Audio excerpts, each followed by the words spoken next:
দেখো আজকে আমরা পড়ব আণবিক গুরুত্ব বাষ্পীয় ঘনত্বের দ্বিগুণ। এইটা 10 ক্লাসে গ্যাসের ধর্ম চ্যাপ্টারে এবং 9 ক্লাসে মৌলের ধর্ম তো দেই। কোশ্চেন ব্যাংকে 9 এও পড়ে কোশ্চেনটা, আর 10 এ তো মাধ্যমিক এসছে প্রিভিয়াস ইয়ার। এটা 3 নম্বর একটা কোশ্চেন হয়, আণবিক গুরুত্ব বাষ্পীয় ঘনত্বের দ্বিগুণ। সেই প্রশ্নটার উত্তর কিভাবে লিখবে ছাত্রছাত্রীরা নতুন বই ঠিক করে দিয়েও না এটা, তো তার জন্য উত্তরটা সাজানো উত্তর। একটা বড় প্রশ্ন, ভৌত বিজ্ঞানের বড় প্রশ্ন 3-এর বেশি থাকে না। তো আণবিক গুরুত্ব বাষ্পীয় ঘনত্বের দ্বিগুণ বলতে আমরা যেটা বুঝি, তার আগে একটু প্রমাণ ঘনত্ব বলে একটা জিনিস আমরা পড়ে নেবো ছোট করে। শর্ট কোশ্চেন পড়তে পারে প্রমাণ ঘনত্ব কাকে বলে। শুনো, প্রমাণ ঘনত্ব হচ্ছে প্রমাণ চাপ উষ্ণতায় মানে এসটিপি তে 1 লিটার কোনো গ্যাস, 1 লিটার গ্যাস আছে, সেই 1 লিটার গ্যাসটার গ্রামে প্রকাশিত ওজনকেই বলা হয় ওই গ্যাসটার প্রমাণ ঘনত্ব। এখানে যেমন হাইড্রোজেনের প্রমাণ ঘনত্ব 0.089 গ্রাম পার লিটার, কার্বন ডাইঅক্সাইডের 1.98 গ্রাম পার লিটার, মানে কার্বন ডাইঅক্সাইডের প্রমাণ ঘনত্ব প্রায় 2, অক্সিজেনের প্রায় 1.43 গ্রাম পার লিটার, সব গ্রাম পার লিটার রেকর্ড করা আছে। আর নাইট্রোজেনের 1.25 গ্রাম পার লিটার। এই তথ্যগুলি নোট করতে পারো তুমি। এইগুলা যে কোনো গ্যাসের মানে 1 লিটার কোনো গ্যাসের প্রমাণ ঘনত্ব মানে গ্রামে প্রকাশিত ওজন। 1 লিটার তুমি অক্সিজেন গ্যাস নিয়েছো, সেইটার ওজন করলে ধরো ওজন হয়ে গেছে অক্সিজেন গ্যাসের 1.43 গ্রাম, তাহলে ওইটাই ওর প্রমাণ ঘনত্ব। প্রমাণ ঘনত্ব কিছু লাগে, আরে ভর বাই আয়তন, আয়তনটা কিন্তু 1 লিটার হবে। 1 লিটার আয়তনের সাপেক্ষে যত ওর ভর হচ্ছে, যত গ্রাম গ্যাসটা, কিন্তু সেটা এসটিপি তে মানে 0 ডিগ্রি উষ্ণতায় 76 সেমি পারদর্শিতা চাপে। এই হচ্ছে কথা। প্রমাণ ঘনত্ব আমরা বুঝে গেছি। এখন আমাদের আলোচ্য বিষয় হচ্ছে বাষ্পীয় ঘনত্ব, নতুন জিনিস। এই বাষ্পীয় ঘনত্বকে ইংরেজিতে বলা হয় ভেপার ডেনসিটি। খুব ইম্পর্টেন্ট কেমিস্ট্রির তথ্য এটা। ভেপার ডেনসিটি অনেক সময় তোমার কাজে দিবে, কারণ এর আণবিক গুরুত্বের সঙ্গে খুব ভালো রিলেশন আছে। আণবিক গুরুত্ব কি জিনিস? কোন গ্যাসের আণবিক গুরুত্ব, যেমন হাইড্রোজেনের আণবিক গুরুত্ব আমরা ক্লাস ছোটদের কেমিস্ট্রিতে আমি দিয়েছি 2। অক্সিজেনের আণবিক গুরুত্ব কত? একটা অণুর যত গ্রামে প্রকাশিত ওজন হয় 16 দুগুণে 32। দেখবে আমরা বাই করি তো আণবিক গুরুত্ব। কার্বন ডাইঅক্সাইড গ্যাসের আণবিক গুরুত্ব কত হয়? 44। এইটা হচ্ছে আণবিক গুরুত্ব। কিন্তু আণবিক গুরুত্বের আমি সংজ্ঞা বুঝাবো আজকে, যে আণবিক গুরুত্ব কাকে বলে। শুনো, আণবিক গুরুত্ব কাকে বলে তুমি একটু সাইডে একটু বুঝাই দিচ্ছি তোমাকে আগে। আণবিক গুরুত্ব আগে হাইড্রোজেন স্কেলে করা হতো, আমি এখন হাইড্রোজেন স্কেল দিয়ে বুঝাচ্ছি। কোন গ্যাসের একটি অণুর ওজন, কোন গ্যাসের যে গ্যাসটা বাই করব একটি অণুর ওজন, অণু ধ্যান দেবে। ওজন মানে এখানে ভর, কিন্তু কেমিস্ট্রিতে ওজনটা ভরেই হয়, ফিজিক্সের ওজন আলাদা, ভর আলাদা। আর হাইড্রোজেনের একটি পরমাণুর, হাইড্রোজেনের একটি পরমাণু, মাথায় ধ্যান দাও, হাইড্রোজেনের কিন্তু পরমাণু আর যে কোনো গ্যাসের একটি অণুর ভরের যে তুলনা, সেটাকে আণবিক গুরুত্ব বা আণবিক ওজন বা আণবিক ভর বলে। এটা আণবিক ভরের প্রকাশ্য ক্রিয়া। কেয়ার দাও তুমি কোন ক্লাসে করতে হবে? 6 থেকে করতে হবে, ছোটদের জীবন বিজ্ঞানে করতে হবে। আণবিক গুরুত্ব কাকে বলে? তুমি বলবে কোন গ্যাসের আণবিক গুরুত্ব ক্ষেত্রে এটি স্পেশাল। কোন গ্যাসের একটি অণুর ওজন বাই কোন মানে হাইড্রোজেনের একটি পরমাণুর ওজন। হাইড্রোজেনের একটি পরমাণুর ওজন সাপেক্ষে গ্যাসের কিন্তু একটি অণুর ওজন হবে।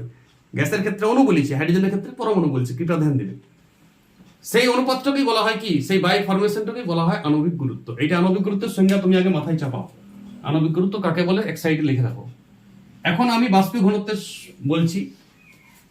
ধরো ভি আয়তন কোন গ্যাসের ওজন আছে বাই ভি আয়তন হাইড্রোজেনের ওজন। শুনো, কেমিস্ট্রিতে ওজন লিখছে, তুমি কিন্তু কল্পনাটা ভর করবে। কেমিস্ট্রিতে লেখা আছে ভর ওজন কি।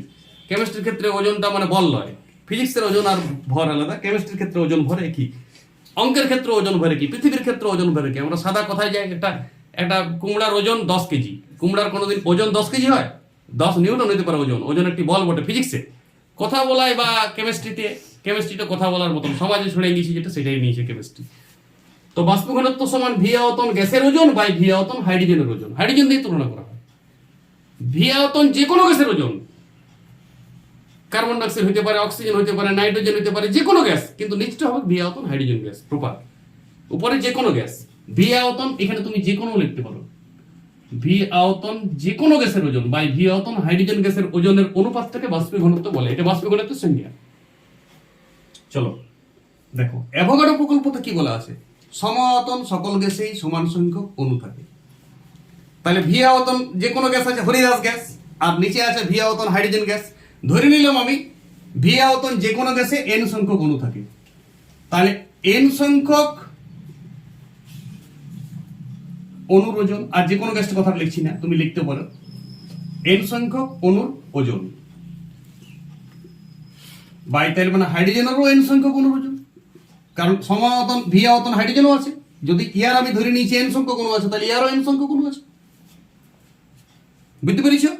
চলো সমান দাও, এনটাকে আলাদা রাখো, একটি অণুর ওজন, n গুণিত 1 মানে nই হয়, তাহলে একটি অণুর ওজন, স্টাইল করছি এটা, একটি অণুর ওজন যে কোনো গ্যাসের, কিন্তু যে কোনো গ্যাস কথাটা আমি বারবার লিখছি না।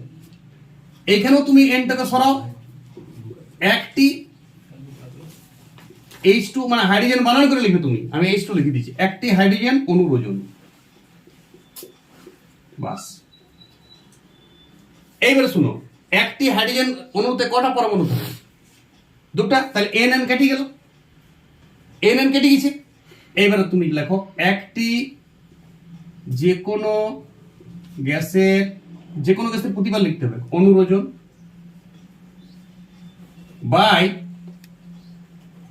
2 গুণিত একটি হাইড্রোজেন পরমাণুর ওজন। কথাটা বুঝতে পারলো কেমন? অণুটাকে পরমাণু করে দেবো হাইড্রোজেন। দেখো এটা পরমাণু, এটা অণু ছিল হাইড্রোজেনের আগের লাইনে, হাইড্রোজেনের পারমাণবিকতা 2, H2 লেখা হয়, তাহলে হাইড্রোজেনের একটি অণুতে দুটি পরমাণু আছে আমরা জানি, তাহলে 2 গুণিত একটি পরমাণু লেখাই মানে একটা অণু হয়ে গেল। হাইড্রোজেনের একটি অণু সমান কত? 2 গুণিত একটি পরমাণু, বাস। এইবার দেখো তুমি এই জিনিসটা দেখো, এই জিনিসটা অল্প আগে কোথাও বলেছি আমি, এটা মানে কি? ভাজা আছে মানে আণবিক গুরুত্ব। তাহলে আণবিক গুরুত্ব মানে কি? কোন গ্যাসের একটি অণুর ওজন বা ভর, যা বলবে তুমি, অণুর ওজনই বলে সবাই, আর হাইড্রোজেনের একটি পরমাণুর ওজন বা ভর। তাহলে বলো এই জিনিসটাকে আমি আণবিক গুরুত্ব লিখতে পারবো? এবার আণবিক গুরুত্বকে এইটাকে আমরা সিম্বল লিখি ডি, কেমিস্ট্রি মাইনে নিয়েছে ভেপার ডেনসিটিকে ডি লেখা হয়, আর আণবিক ওজনকে ক্যাপিটাল এম লেখা হয়। তাহলে বলো এইটাই ক্যাপিটাল এম বাই 2, এই যে তলে 2টা আছে, তাহলে আমরা পাইলাম ডি সমান এম বাই 2। তাহলে বলো এম সমান কত হবে? এম সমান 2D, অর্থাৎ আণবিক গুরুত্ব বাষ্পীয় ঘনত্বের দ্বিগুণ। তাহলে যেমন কার্বন ডাইঅক্সাইডের আণবিক গুরুত্ব 44, তার মানে আর বাষ্পীয় ঘনত্ব হচ্ছে 22। বাষ্পীয় ঘনত্ব কিন্তু কোনো একক থাকবে না, বাষ্পীয় ঘনত্ব প্রমাণ ঘনত্ব তো একক থাকবে গ্রাম পার লিটার, কিন্তু বাষ্পীয় ঘনত্ব একটা একক বেড রাশি, কারণ ওজন কাটা যায়, ওজন তো কাটা যায়, কারণ এর তুলনামূলক সাপেক্ষ, এটা আপেক্ষিক জিনিস বটে, হাইড্রোজেনের সাপেক্ষে করা আছে। তাহলে বাষ্পীয় ঘনত্ব শুধু একটা পূর্ণ সংখ্যা হবে, বাষ্পীয় ঘনত্বের কোনো একক দিবে না। যেমন নাইট্রোজেনের আণবিক ওজন কত হয়? নাইট্রোজেন 14 নম্বর মূল, 14 দুগুণে 28, তাহলে আর বাষ্পীয় ঘনত্ব কত হবে? 14। কথাটা বুঝতে দিচ্ছ? বাষ্পীয় ঘনত্ব কিন্তু অনেক সময় অঙ্কটা বাষ্পীয় ঘনত্ব দেওয়া থাকে, তা কোনো অজানা গেছে, তখন তুমি আণবিক ওজনটা ডাইরেক্ট বাইর করতে পারবে। এবার আণবিক ওজন একটা রাশি কেমিস্ট্রি, আর বাষ্পীয় ঘনত্ব একটা নতুন রাশি পেলে কিন্তু ওদের মধ্যে একটা রিলেশন থাকলো। কি রিলেশন? আণবিক গুরুত্ব বা আণবিক ওজন বাষ্পীয় ঘনত্বের দ্বিগুণ। আণবিক গুরুত্বে আমরা কেমিস্ট্রিতে ক্যাপিটাল এম লিখি, আর বাষ্পীয় ঘনত্বকে ক্যাপিটাল ডি লিখি। তাহলে তুমি রিলেশন পাইলে এম সমান 2D, প্রুভড। এইটা সবাই না দেখে প্রমাণটা করবে, কিন্তু সাইডে এইটা একবার আগে করে নিবে ফার্স্টে আণবিক গুরুত্ব, তাহলে তুমি এখানে চট করে বুঝতে পারবে এইটাই আণবিক গুরুত্ব। খেলটা বুঝতে হচ্ছে কি করলাম? প্রথমে কিন্তু এটা সংজ্ঞা থেকে এসছে একদম, বাষ্প ঘনত্বের সংজ্ঞা হচ্ছে ভি আয়তন কোন গ্যাসের, যে কোনো গ্যাসের ওজন বাই ভি আয়তন হাইড্রোজেন গ্যাসের ওজন। চলো ভি আয়তন গ্যাসে আমি ধরে নিলাম এন সংখ্যক অণু আছে, তাই হাইড্রোজেনের এন সংখ্যক অণু থাকে, অ্যাভোগাড্রো কাকা বলিছে সমায়তন সকল গ্যাসের সমান সংখ্যক অণু থাকে। তাহলে এন সংখ্যক যে কোনো গ্যাসের অণুর ওজন বা এন সংখ্যক হাইড্রোজেন গ্যাসের অণুর ওজন, প্রথমে দুটাই অণু থাকছে, তারপরে এন কেটে গেল। এইবারে হাইড্রোজেনের অণুটাকে আমি পরমাণু করে দিলাম, তাহলে হাইড্রোজেনের পরমাণু যদি করতে হয়, হাইড্রোজেনের পারমাণবিক কত 2, তাহলে 2 ইন্টু একটি পরমাণুর ওজন করলে উপরটা কিন্তু অণুই থেকে গেল। তাহলে দেখো উপরটা তো অণু আর নিচটা তো হাইড্রোজেনের পরমাণু, এই ফর্মটাই তো আণবিক গুরুত্ব। আণবিক গুরুত্বের সংজ্ঞা তো শুরুতেই বলেছি তোমাকে। তাহলে আণবিক গুরুত্ব এইটাকে এম লিখলাম, তলে কিন্তু একটা 2 এর হাফ রয়ে গেল, তাহলে এম সমান 2D, প্রুভড। না দেখে রিপিট করো, প্রমাণটা হয়ে যাবে।